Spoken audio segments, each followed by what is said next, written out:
recentemente, o Gabinete de Física da Universidade de Coimbra, mais conhecido pelo Museu Pombalino, o Museu da Universidade, foi reconhecido pela European Physical Society como um sítio histórico da física.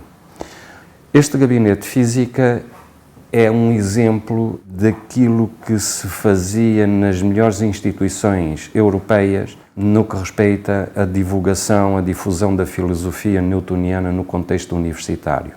Esse Gabinete de Física foi criado inicialmente com, enfim, mais de 600 instrumentos que resultaram de uma recolha através, enfim, dos melhores divulgadores da física na época, autores de compêndios ingleses, também franceses.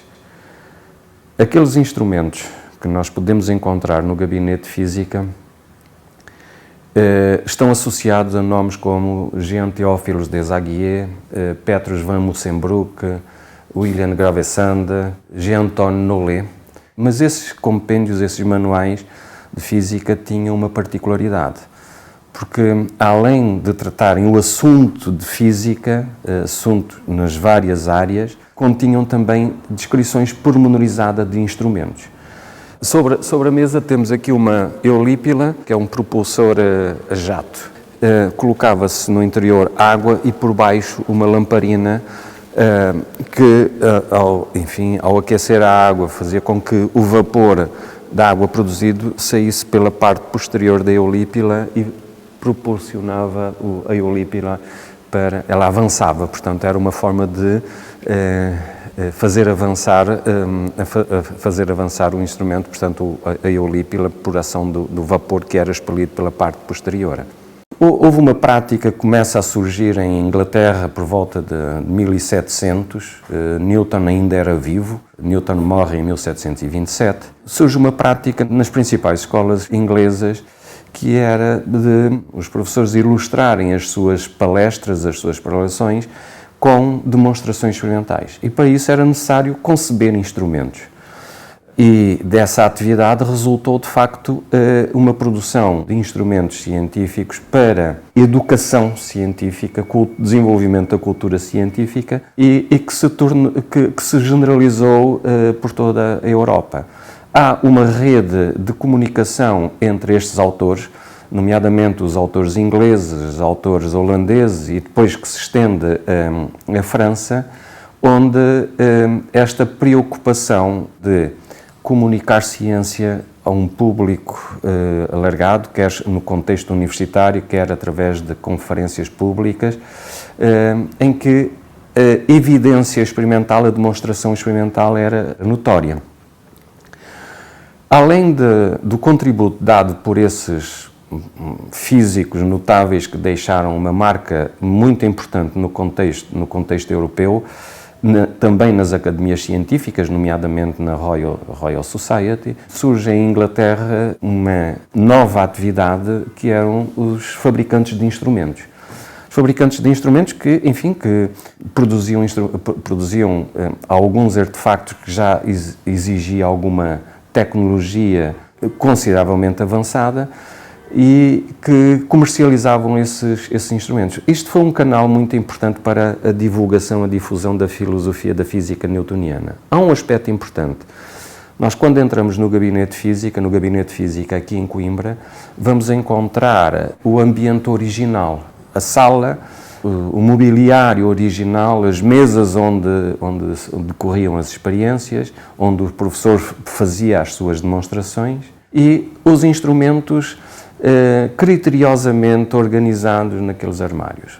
Jean-Antoine Nollet dizia que o instrumento de física devia ser um objeto de arte, que o próprio objeto, o próprio instrumento deveria ser um motivo de interesse, de curiosidade para quem assistia a uma palestra, a uma conferência de física. Se repararmos esta sala, este gabinete representa aquilo que era um gabinete de física no século XVIII. Os armários, se notarmos, há uma simetria, uma geometria que é respeitada e para o efeito, se notarmos a parede que agora vemos, do lado interior, nós podemos ver uma janela, ao lado da janela temos um armário. Mas, na verdade, pelo lado de trás do armário existe uma outra janela que foi tapada precisamente para manter, respeitar esta simetria no conjunto da sala. Nós temos aqui umas centenas de instrumentos que originalmente foram feitos em Lisboa para o antigo Colégio dos Nobres. Temos instrumentos provenientes de Londres, assinados pelos mais famosos fabricantes de instrumentos ingleses. Esse gabinete de física surge num contexto, num projeto educativo da Reforma Pombalina. A Reforma Pombalina cria duas faculdades, a Faculdade de Filosofia e a Faculdade de Matemática. Portanto, em 1772 estudavam Química. Um estudante brasileiro, Vicente Coelho Seabra Teles, fez os seus preparativos na Faculdade de Filosofia, foi autor de um compêndio de Química publicado aqui em Coimbra, cujo primeiro volume é anterior aos elementos de química do Lavoisier. Portanto, estamos a falar neste contexto. A ciência acontecia com esta atualidade aqui, nesse contexto da Reforma Pombalina. Havia uma lógica de complementaridade entre as duas faculdades, a Faculdade de Filosofia e a Faculdade de Matemática. No que respeita ao gabinete de física, os objetivos do ensino eram muito claros, porque o estudante era colocado perante o fenómeno e, orientado pelo professor, o italiano Giovanni Antonio Dalla Bella, o estudante aprendia a observar, a saber como e o porquê dos fenómenos. Havia o aspecto quantitativo, a parte da matemática, e esse aspecto era tratado em complementaridade precisamente nas cadeiras da Faculdade de Matemática. O curso da Faculdade de Matemática estava organizado em dois grandes grupos de disciplinas, que eram as matemáticas puras, onde o estudante estudava a álgebra, foronomia, que era a ciência do movimento, entrava numa outra área que eram as matemáticas mistas e diria que os aspectos quantitativos da física eram tratados precisamente nessa cadeira de foronomia. Portanto, havia essa complementaridade.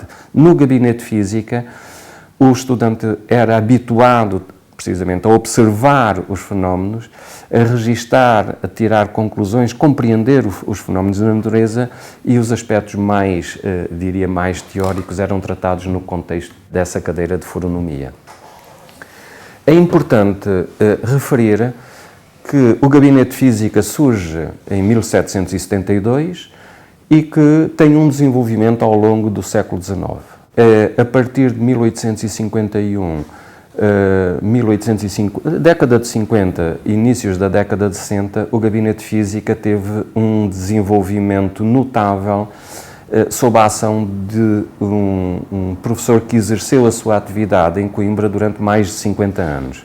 Estou a falar de António de Santos Viegas, que abriu novos horizontes para o Gabinete de Física, porque através de contactos que ele estabelece com importantes escolas na Europa, mas particularmente em França, o Gabinete de Física teve um desenvolvimento muito acentuado, quer a atualização da sua coleção de instrumentos, quer nos temas que eram abordados no contexto da física experimental, e também nas teses que começaram a ser defendidas pelos seus estudantes. Eu refiro, por exemplo, para termos uma ideia da atualidade com que as coisas aconteciam no Gabinete de Física, há um marco importante, que é a descoberta dos raios-x. Cerca de um mês após a publicação do artigo de Röntgen, estavam a ser feitas as primeiras experiências de aplicação dos raios-x aqui em Coimbra, aplicação no diagnóstico clínico. Ou seja, as primeiras radiografias, as primeiras experiências de raio-x, as primeiras imagens de raio-x foram feitas em janeiro, fevereiro de 1896, pouco tempo depois da descoberta dos raios-x. Portanto, nós temos um local que é, de facto, um sítio histórico da física, reconhecido pela European Physical Society, que tem um percurso um percurso de mais de 2 séculos de história e que é, no fundo, o antecedente daquilo que é hoje o Departamento de Física da Universidade de Coimbra.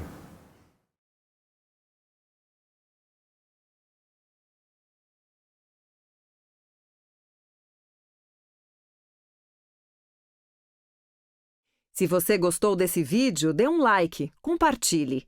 Aproveite para assinar o canal e ative as notificações.